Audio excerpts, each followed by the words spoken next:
Okay, good afternoon everyone. So today we are going to cover our next topic, that is our from ophthalmology, that is ectropion. Okay, so let's starting this. First of all, we will totally see, go for exam point of view. So starting with what is its definition: the outward rolling or uh, outward turning of the eyelid margin. As you can see in this diagram, that this part of the eyelid is normal, but here eyelid became outrolled, coming to outside. This is called our ectropion. Okay, so starting with its type, it is totally based on its etiology. It is of 5 types. है ना? First is our congenital ectropion. So usually congenital ectropion is rare. What are the common cause of congenital ectropion? There are the 4 main cause. What are that? First is ankyloblepharontosis, epicanthus inversus, Down syndrome, and blepharomosis syndrome. Okay, starting this, what is ankyloblepharon? It is written here that fusion of the upper lid and the lower lid margin is called ankyloblepharon. As you can see that here there is the fusion of upper lid and the lower lid. Okay, this is condition is called ankyloblepharon. Second condition is what? Epicanthus inversus. What it means? It means that the epicanthus part, okay, the medial epicanthus get affected. Usually what will happen that it is usually curved, but in this case its curveness get decreased, so it became something like straight, like that. Okay, in both side you can see there. So this condition is called a epicanthus inversus. Okay, and this is where epicanthus inversus is usually seen in case of the blepharomosis syndrome. Okay, it here you can see that blepharophimosis syndrome consists of the 4 main features, that are the first is blepharophimosis, second is epicanthus inversus, telecanthus, and ptosis. The same thing where we studied in the our previous lecture, that is ptosis. Okay, next is, so these are the 4 reasons that are the common cause causing the ectropion syndrome. Okay, next is what is written here, that it is usually occur in the upper and the lower eyelid both. Okay, in congenital case it affect equally that upper to lower eyelid. And next is our maybe due to congenital shortening of the skin too. Next is inversion ectropion. What is inversion? That means simply the muscle get legs or loose, or the structure, supporting structure get loose, resulting its inversion. Okay, so you can see that which is the most common cause, important question for our MCQ point, that most common cause of ectropion is our inversion ectropion. Okay, usually obviously it occur in our lower eyelid due to horizontal laxity of the eyelid, or the canthal tendon laxity, and disinsertion or improper insertion of the lower lid retraction. Okay, third is what? Cicatricial ectropion. What is cicatricial ectropion? As we know that cicatrization means scar formation. Okay, so what any cause that causing the scar formation of the lower eyelid, that is causing the cicatricial ectropion, usually seen in case of the like injury like burn or thermal, chemical, or in case ulcer or tumor allergy. These are the common cause of cicatricial ectropion. Okay. Next is our paralytic. So as we all know that the muscle of the lower lid are supplied by our 7th cranial nerve, that is facial nerve. So also seen in case of the facial nerve palsy, we see ectropion, or in case of Bell's palsy or head injury also we can see that. Next is our mechanical cause, that are the tumor, ptosis, or mark chemosis of the conjunctiva. What is chemosis? Chemosis means swelling or edema. Okay, so edema of the conjunctiva also push the our eyelid front, so that will also lead to ectropion. So what you have studied till, just summarize that.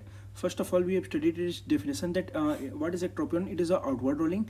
It is of etiological classification. It is of 5 types, that is our congenital, inversion, or cicatricial, paralytic, and the mechanical. So congenital is usually rare, and the main 4 causes are seen, like ankyloblepharon, ptosis, Down syndrome, or blepharophimosis syndrome, that is epicanthus inversus. Okay, but good thing about congenital is it equally involve upper as well lower. Whereas next is our inversion. It is due to the horizontal laxity of the eyelid, canthal tendon laxity, or improper insertion of the lid detector. Okay, third is our cicatricial ectropion. It is due to the scarring of the skin. Okay, scarring, cause of scarring may be either burn like thermal, chemical, ulcer, or any tumor can also cause. Next is our paralytic, where the facial nerve palsy due to involvement of the seventh cranial nerve, facial nerve. There may be due to either head injury or Bell's palsy. We can see. Last is our mechanical, like mechanical, that means physical. We can see that like proptosis, tumor, or any chemosis of the conjunctiva. Okay, okay. So next is our what we are covering now, its clinical feature. What will the main most common clinical feature? That is our epiphora. What is epiphora? Excess watering or excess secretion of, we can say, that tear is called epiphora. Why they occur? Because due to its chronic bleeding in chronic period, it is maybe associated with the chronic conjunctivitis. Okay, that is causing the irritation, discomfort, as well the photophobia. So this is the most common symptom that with present patient is presenting, that patient have irritation in the eye as well, photophobia, and inflammation on the conjunctiva. Okay, what are the sign we can see? First is our lid margin outrolling. So we graded into three. First, what is the first? In first part only punctum part is involved, as you can see here that let me tell that first only punctum part is involved. In second part, conjunctiva part is completely visible, and in third part, the here the fornix is present is also visible. So this is grade 1, this is grade 2, and this is grade 3. Okay, okay, let's see here that okay, so this is our grading, that in grade 1 punctum is only involved, in grade 2 lid margin and the conjunctiva is visible, in grade 3 fornix is visible. So this is the sign that lid margin is outrolled, and we can grade according to that. Next is our scarring in the cicatricial ectropion. In case of if there is a scarring is present, then there must be feature of the seventh facial nerve palsy will be seen. Okay, third is our involution. For obviously involution ectropion, the lower lid get lowered. Okay, so like horizontal exit is seen. So for that, what we will do? Snap test. What is snap test? We will hold the lower eyelid and pull it downward and leave that.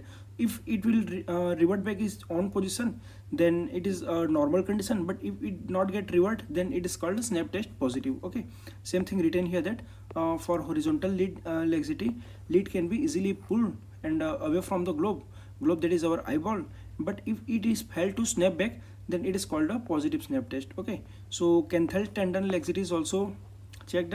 After that, what are the complications? It's common that if the lower eyelid is pulled downward for a long period of time, the our eyeball get or sclera part or conjunctiva part is exposed for a long period of time. That will cause what? Dryness, as well the ulceration. Okay, due to environmental exposure, or maybe irritation, that we called maybe also dermatitis or irritation of the lower lid. Okay, or we can say itching in lower lid. Okay, eczema may also seen. So these are the what we have studied clinical features, starting with the definition. After that, its type. Now clinical feature, sign and symptom. Now we will go for its treatment part. Okay, starting with the treatment. What is first treatment? In case of the congenital, if congenital case, for moderate to severe, it will be treated as horizontal laxity tightening.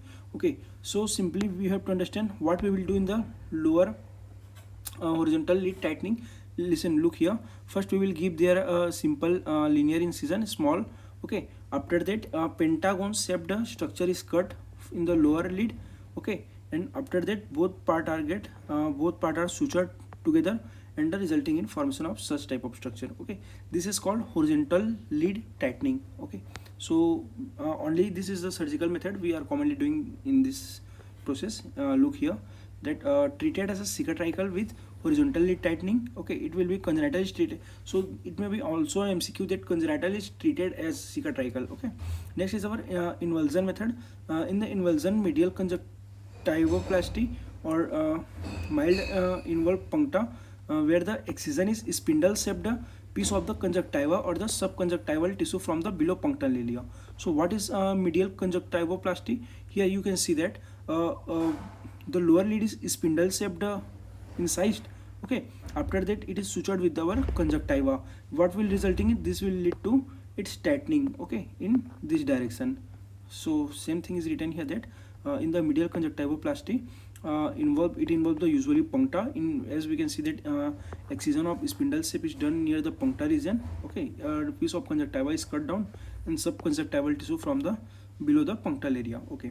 After that, third one is our horizontal lid shortening, that we can see, that we also call the our pentagon excision, okay. Pentagonal excision will be done.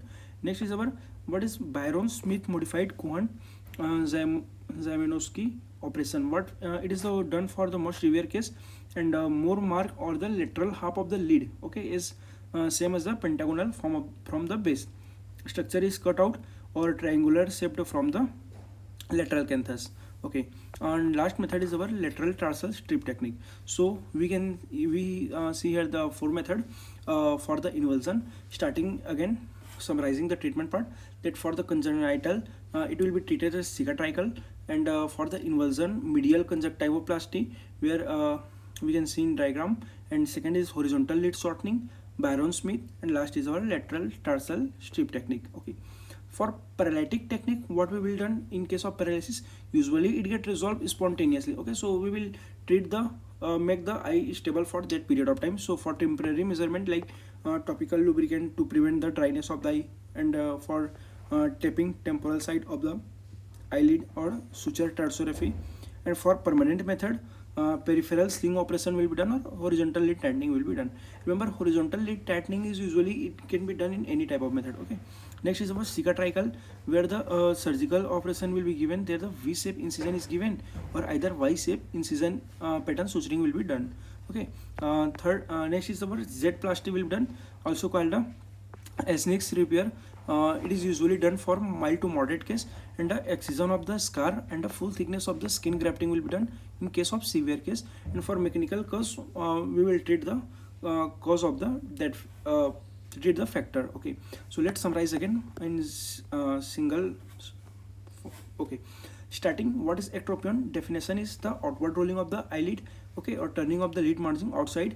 It is there are the total 5 causes. First is our congenital. Congenital is due to the mainly 4, like ptosis, ankyloblepharon, and blepharophimosis syndrome, or epicantthus inversion. It usually involve upper and lower eyelid both. And second is our inversion. Inversion is the most common. It involves the lower due to the laxity of the horizontal laxity and of the eyelid and the canthal tendon laxity. And next is our cicatrization. Usually scarring is formed due to the thermal chemical ulceration or allergy. And next is our paralytic, where the facial nerve is involved in case of the Bell's palsy or head injury. Mechanical is the due to trauma, proptosis, or chemosis of the conjunctiva, okay. Next, clinical feature is the most common symptom is the epiphora, whereas in the sign we see the lid margin or rolling grading into 3. First involve the puncta, second so the conjunctiva is visible, in third case fornix is visible, okay. Other is the for scarring, we can see the feature of the 7th nerve palsy. And for inversion, horizontal lid laxity, and the lid can be easily pulled back, okay, away from the globe. But fail to snap test. So what we have snap test, we have did that we just pull the lower lid and see that is it that revert back it's to on position or not, okay. Next is the complication is always due to long time of exposure.